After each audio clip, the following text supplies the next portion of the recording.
Hello everyone, welcome to EduTap and welcome to the Abhyas series that we have started exclusively for you students who are preparing for the upcoming UPSC EPFO 2025 examination.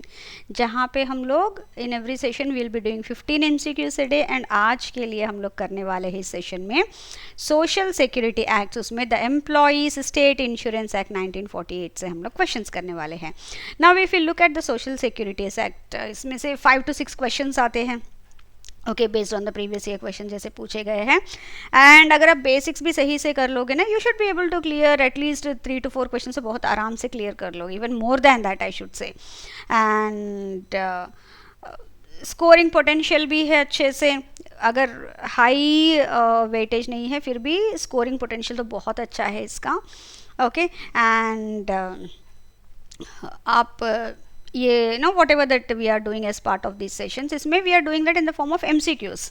Okay, थोड़ा सा आपका एक revision भी हो जाएगा and practice भी हो जाएगा. So with this introduction let me start today's session. Before that, EduTap has come up with a comprehensive guidebook for all the students who are preparing for the upcoming UPSC EPFO examination. जहाँ पे इस जो ये video है उसका जो description है उसी में इसका लिंक प्रोवाइड किया गया है. So what is that you will get in this comprehensive book. इसमें आपको जो इस एग्जाम रिलेवेंट जो भी क्वेश्चंस है वो सभी क्वेश्चंस का आपको आंसर मिल जाएगा. लाइक इसका एग्जामिनेशन पैटर्न क्या है, एलिजिबिलिटी क्या है, इसमें सब्जेक्ट्स क्या आते हैं, सब्जेक्ट्स के सिलेबस क्या है, decoded syllabus, and more over you will also get the solved previous year questions with which you'll be able to understand the kind of questions that are asked in the examination and उसी के basis पे आप अपना strategy भी बना सकते हो. ठीक है. So I suggest you to please download this comprehensive guide book from the description box of this video, जहाँ पे लिंक ऑलरेडी प्रोवाइडेड है. जस्ट 1 or 2 स्टेप्स है and the entire material would be sent to your inbox. ठीक है. Yes, so now comes the first question. The Employees State Insurance Act 1948 was first major social security legislation in independent India. First social security legislation in independent India में. Now who was the first Director General of the Employees State Insurance Corporation? ठीक है. Now इसमें जो professor BP आधारकर है, actually इन्होंने the first already ये European countries में start हो गया था एंड सोशल सिक्योरिटी के एसोसिएट जितने भी लेजिस्लेशंस हैं सबसे पहले जर्मनी ने बहुत कुछ लिया था. ठीक है. एंड उसके बाद 1944 में पहली बार इंडिया में भी उसके स्टार्टेड टेकिंग रूट्स. एंड ये प्रोफेसर BP आधारकर ही है जिन्होंने एक रिपोर्ट तैयार किया हेल्थ इंश्योरेंस पे. ठीक है. सो ये उनका कॉन्ट्रीब्यूशन है इसमें. And Katiyal is the one who is the first director general of the employee state insurance corporation. What about Pandit Jawaharlal Nehru, ना पहले प्राइम मिनिस्टर है. एंड ESIC का जो ऑनररी जो इंश्योर्ड पर्सन है, first honorary insured person, that is हमारे पंडित जवाहरलाल नेहरू जी हैं. ठीक है. So here B is the correct answer. Moving on to our next question. The Employees State Insurance Fund, that is ESI fund, can be expended for all of the following purposes except maternity benefit से भी इसमें से पैसे दे सकते हैं. Payment of sickness, construction and maintenance of hospitals. कई बार ESI के under उनके खुद के हॉस्पिटल्स भी होते हैं, डिस्पेंसरीज भी होते हैं. And contribution to cost of medical care that is provided by the state governments. कई बार ऐसा होता है कि एम्पैनल्ड हॉस्पिटल्स में उन्होंने ट्रीटमेंट लिया है ESI मेंबर्स ने, जो बेनिफिशियरीज है, तो यहाँ से उनको जो कॉस्ट है कंट्रीब्यूशन का वो भी मिल जाता है. And except payment of gratuity to retired employees, ये इसमें से नहीं दिया जाएगा. ठीक है. So yes, C is the correct answer. Now, a factory with 12 workers operates only for 5 months in a year to process sugarcane. Is it covered under the ESI Act? ESI Act में सारे factories cover होते हैं except the seasonal ones. Okay, seasonal ones के लिए अलग है. And here no, because it is a seasonal factory. ठीक है. So here B is the correct answer. Moving on to our next question. As per the employee state insurance scheme, both the employer and the employee contribute a small percent of the wages to the ESI fund. Currently, what is the contribution? क्योंकि उसका एक fund है, उसमें बाकी जगह से भी उनके फंड्स आते हैं इस फंड के लिए, बाकी जगह से भी कुछ इनपुट्स आते हैं, बट कॉन्ट्रीब्यूशन भी होता है from the employer and the employee की तरफ से. जो भी एस्टैब्लिशमेंट इस एक्ट में enable है, मतलब this act is enacted in that establishment, then they have to make contributions to the ESI scheme, that is a ESI fund. तो उसमें 3.25% of the employees wages has to be deposited by the employer and 0.75% of the employees wages, small percent of the wages, that has to be from the by employee की तरफ से करना पड़ेगा. So total 4% इनका contribution होता है total. So here A is the correct answer. Moving on to our next question. Which of the following authorities authenticate all orders and decisions of the corporation under the Employees State Insurance Act 1948? Now ESIC है. अब ESIC में जो executive body होता है उसका कोई तो head होगा. He is the person who will be authenticating all the orders and decisions of the corporation. जो भी कॉरपोरेशन का जो बोर्ड है वो बता रहा है, यहाँ पे कॉरपोरेशन बोर्ड की तरह ही होता है. सो दैट इज़ यहाँ पे उनका जो हेड होता है दैट इज़ डायरेक्टर जनरल. ठीक है. Yes, moving on to our next question. As per the constitution of the corporation under the employees state insurance act, the corporation will include, एक तो कॉरपोरेशन होता है एक बोर्ड की तरह, उसके बाद एग्जीक्यूटिव वाला एक बॉडी होती है जहाँ वो पूरा इनका हेड है DG. ठीक है. नाउ ये कॉरपोरेशन का जो कॉन्स्टिट्यूशन होता है that includes a chairman, a vice chairman and the director general of the corporation as ex officio majorly. ठीक है. Yes, moving on to our next question. A textile factory employs 50 workers all earning less than 18,000 per month.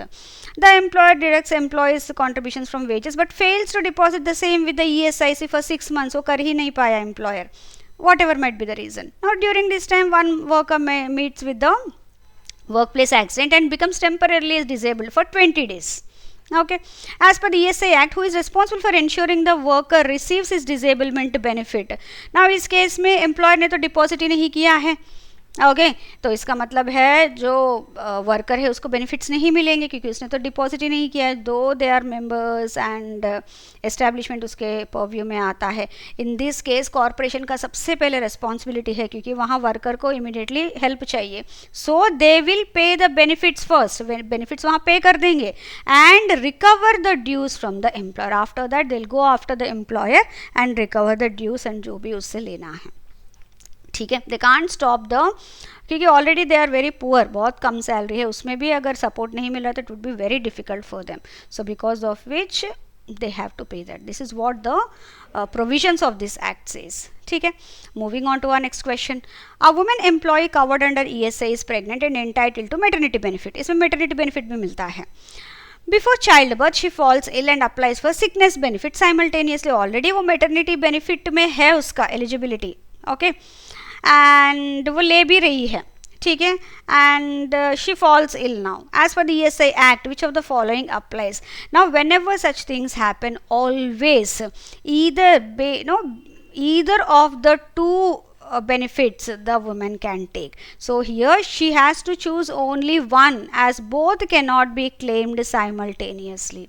ठीक है. अगर maternity benefit act पे वो ले रही है then वो सिकनेस बेनिफिट नहीं ले सकती है. अगर सिकनेस बेनिफिट ले रही है तो मैटरनिटी बेनिफिट नहीं ले सकती है. ठीक है. Always any one she can take. A factory worker suffers an employment injury and becomes disabled for 2 days. He claims temporary disablement benefit under the ESI Act. Now what will be the outcome? See, whenever कोई injury होता है, in that case अगर temporary disablement या जो भी है, in that case अगर वो 3 days से ज़्यादा needs rest for him or treatment for him and is not able to report to the work, then only he will be eligible for the temporary disablement benefit. Otherwise no. So यहाँ 2 days के लिए ही था. So claim would be rejected as disablement lasted less than 3 days. ठीक है. So ये B is the correct answer. Moving on to our next question. A contractor supplies 30 workers to a large factory for packaging activities. Now, one such worker meets with an accident during the work and requires ESIC benefits. However, the contractor has not deposited any ESI contributions for these workers. Who is liable to ensure payment of the contributions in this case? Now, जब भी ESI का benefits होता है, even the contractor के जो temporary work, जो contract workers होते हैं, उनके लिए भी applicable होगा जिस organization में वो contract labor कर रहे हैं. So, it is the responsibility of the principal employer, the factory owner, कि उनका जो employer वाला कंट्रीब्यूशन है, okay, that has to be taken, no, deposited, taken beforehand, contractor को बता के and help him deduct that employee contributions as well, and it is a responsibility of this factory owner or the principal employer to deposit the ESA contributions. ठीक है, वो contractor को नहीं बोल सकते, it is a responsibility of him to take care of that as well. ठीक है, moving on to our next question. The member shall be cease to be a member of the corporation under employees state insurance act if he fails to attend how many consecutive meetings. अगर consecutively continuously जो भी meetings होते हैं, अगर 3 times कोई member corporation का जो member, जो कॉरपोरेशन जो बॉडी होती है उसका मेंबर उस मीटिंग में अटेंड नहीं किया तो then the member shall be cease to be a member of the corporation. Automatically उसका मेंबरशिप हट जाएगा. ठीक है, moving on to our next question. Under the Employees State Insurance Act 1948, who has authority to determine the disablement questions, कि कितना disable हुआ है, कितना उसको कंपेंसेशन मिलना है. For that they need to understand कि कौन से डिसेबलमेंट है, कई बार टेम्पररी होता है, परमानेंट होता है. Then who will certify that, who will determine that, such as whether an accident cause permanent disablement or the extent and duration of the loss of earning capacity. That would be decided by the medical board constituted under the act. ये medical board ही करता है उसमें. ठीक है, and एक medical board constituted होता है, वो they do this, they authorise this.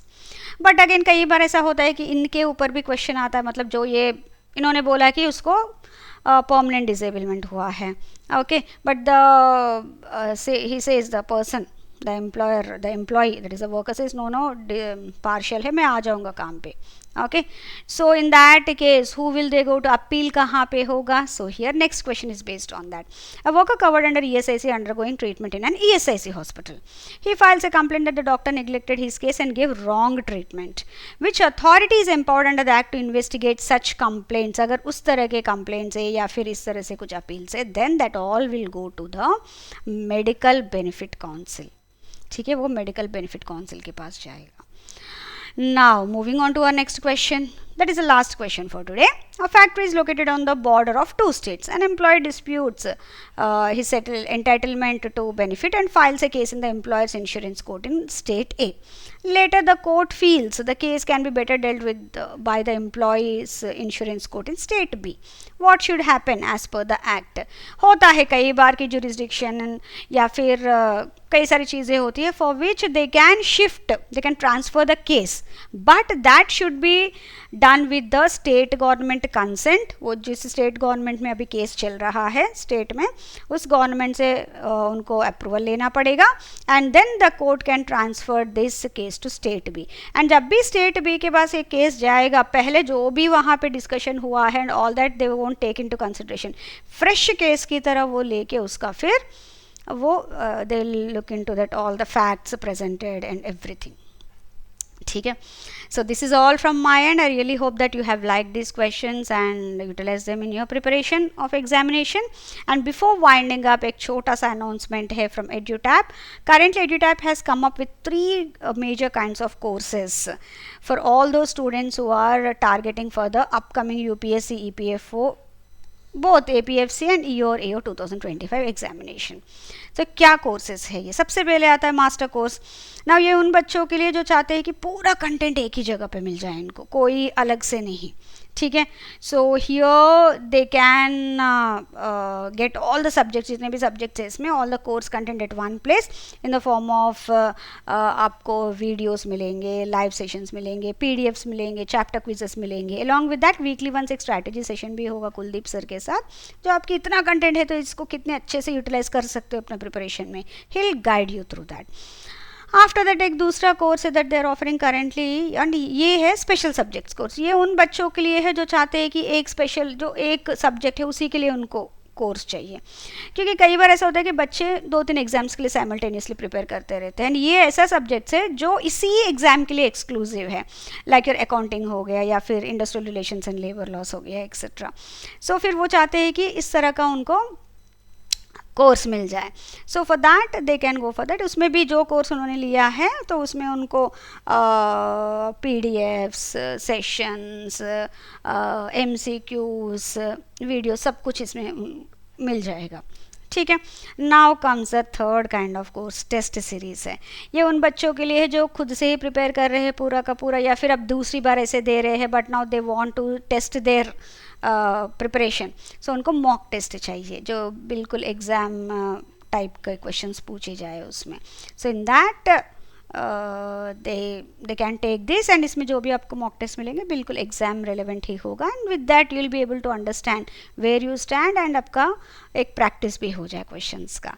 So all this, the link to these courses already available है in the description box of this video, आप वहाँ पे जाके उसको ले सकते हो, हम click करोगे now you can go to that, but still if you have any queries you can always reach out to the team on this number, or you can write a mail to the team on this email, and आप जो भी queries है आप पूछ सकते हो, और directly आप site पे भी जाके आप अपना परचेज कर सकते हो based on your requirement the courses, ठीक है। Yes, thank you very much for being with me so patiently यहाँ तक, and I really hope that ये क्वेश्चंस आपके एग्ज़ाम के लिए बहुत अच्छे से प्रिपरेशन के लिए यूज़ हो, and thank you once again, and a very all the best for your exam preparation. Thank you.